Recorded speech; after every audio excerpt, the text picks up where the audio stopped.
তা বন্ধুরা দেখো, আমার সব কাজ গুছিয়ে ম্যারিনেট করে রেখে এসেছি এই মটন। এবার চলে আসলাম দেখো এঁচোড় কাটতে। তো এঁচোড় আমি কাটতে ভীষণ ভালোবাসি।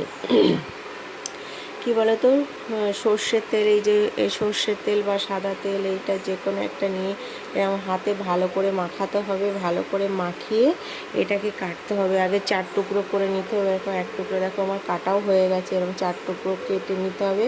কেটে তারপরে এই যে ছালগুলো ছাড়িয়ে এরকম জলে দিতে হবে। এরকম লাগবে।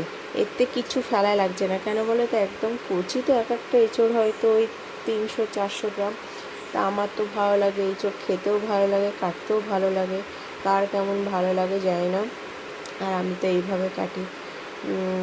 তো কে কেমনভাবে কাটো প্লিজ আমাকে কমেন্টস করে জানাবে।